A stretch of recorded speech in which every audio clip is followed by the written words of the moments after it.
It's a real pleasure. You had a great post at the Foundry blog today talking about this Washington Post story, big front page article, headlined, quote, as Mexico drug violence runs rampant, U.S. guns tied to crime south of border.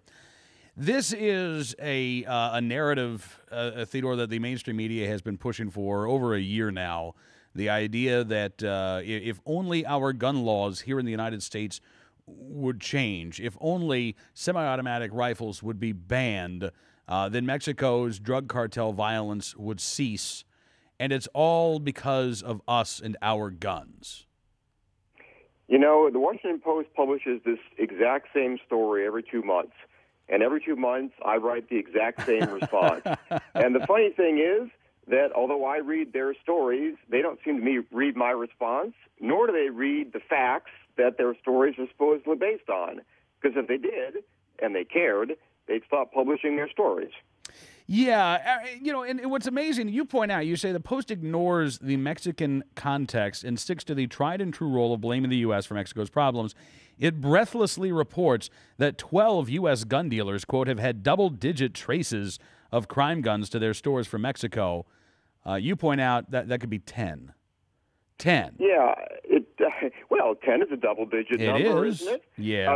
The Washington Post is really breathless about this year-long investigation that it supposedly conducted, which has uncovered some breathtaking new scandal that it thinks it's revealed. What it doesn't recognize is that the entire government report that it's citing refutes the story that it thinks it's reporting. It's amazingly shoddy work, even for the Washington Post. All right, how does it do that? Well, the Washington Post is retailing the story that 80 to 90% of the weapons seized in Mexico are first sold in the United States. And this supposedly comes from federal statistics. These statistics are contained in a U.S. Government Accountability Office study, which reports data from the ATF. Now, if you actually go and read that report, and there's a link to it on my blog, so any of your listeners who want to go read it are free to go and take a look at it, the GAO itself reports that less than a third of all guns seized in Mexico have actually been traced back to the United States. The Washington Post and everyone else who has quoted this report has simply misquoted a statement in the report totally out of context. And this is not, at least it shouldn't be, a complicated argument. Just go read the report and see what it says. Well, and as you say, that statement is in there. Less than a third of all guns have been traced back to the United States. I don't think they just ignore. I mean, I think they've ignored this. I don't think they overlooked it. I think they have intentionally ignored it because, as you say, they keep writing the same story every 2 months. They keep touting this year-long investigation.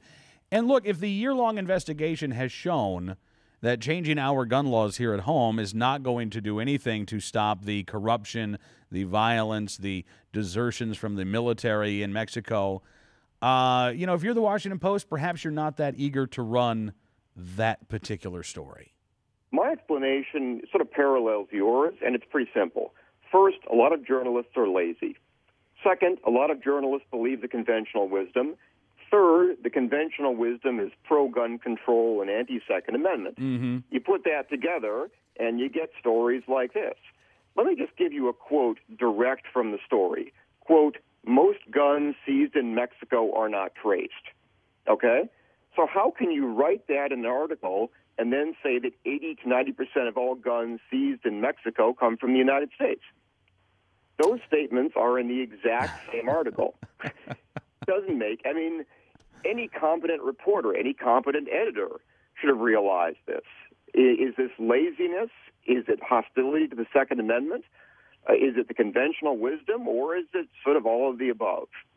Well, you know as well as I do, but my bet's on all of the above. Yeah. And the really sad thing, not only do you have, in essence, the American media touting Felipe Calderon's line that our gun laws need to change and running with that narrative, but they're ignoring, at the same time, Theodore, a lot of stories that really do provide context to what is happening in Mexico right now. For instance, forget about the numbers of guns seized and the numbers of guns traced. Let's talk about what happens to a criminal who is apprehended in Mexico.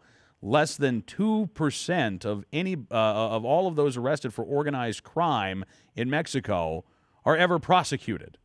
Now, if 98% of the individuals that you are arresting you believe to be involved in the drug cartels are getting released back out on the street without a trial, isn't that a big problem? You know, Mexico's problems are not simple to solve, but I think they're pretty simple to sum up. Mexico has got a serious law and order and border control problem. It's got a border control problem on all of its borders, not just the border with the United States, but the southern border as well. Mm-hmm. And there are a lot of guns coming in through Mexico's ocean ports, through Mexico's southern border.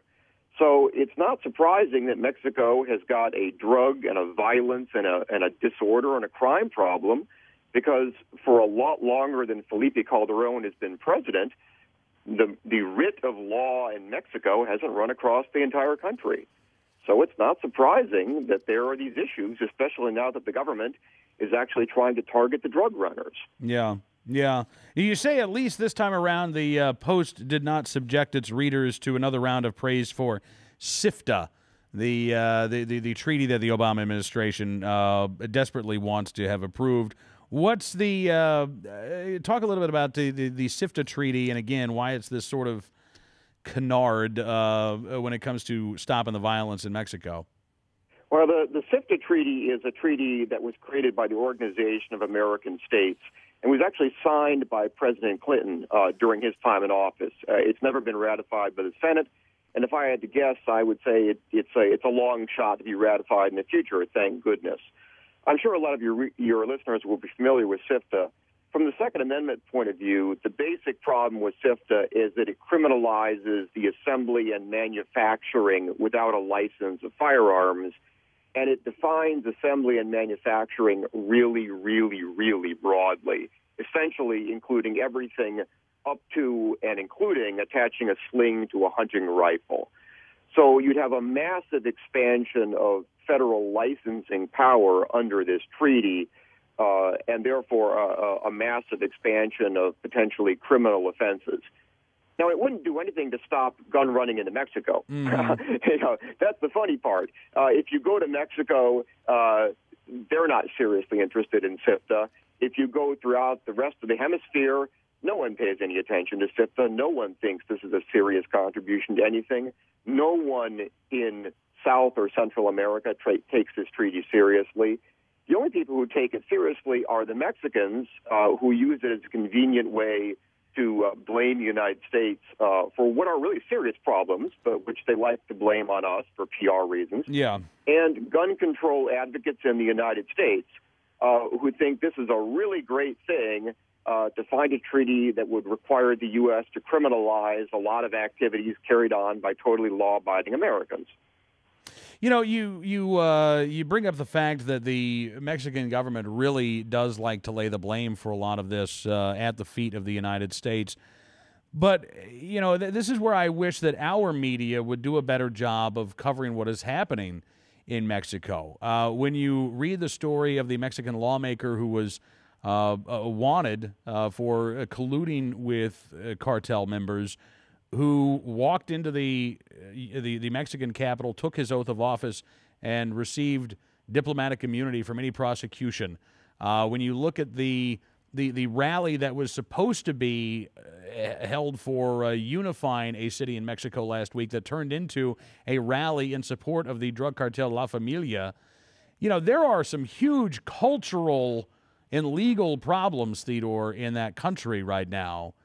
And in the United States, again, I don't think it has. I don't think the U.S. gun laws or U.S. laws in general have anything to do with this breakdown of law and order and this breakdown of society in Mexico. What I always tell people who are in favor of the Sifter Treaty or who are in favor of restricting Second Amendment freedoms in this country on the grounds that it'll help out Mexico, what I tell them is very simple. Look, you know, you're in favor of all these things. Well, I don't agree with you, but, you know, whatever. But we could change all the laws we want to in this country. We could adopt all the treaties we want to adopt in this country. And you know what? If we don't have control of the border, none of it's going to matter. This is a border control problem for us and for Mexico. It's not a problem of our domestic laws. It's really just about that simple. Yeah. If we need to control the border, and we need to have Mexico's help in doing it, obviously. I don't think we can do it entirely on our own. But if we control the border, we could have or not have whatever laws, whatever treaties we care to in this country, and it's not going to matter to Mexico. It's in our interest and in Mexico's interest to control this border. And as I said in my blog, I really wish that newspapers like the Washington Post gave a tenth of the attention to border control as they do to gun control. Well, no disagreement here, Theodore. I really appreciate you coming on the program tonight, sir, and look forward to doing this again very soon.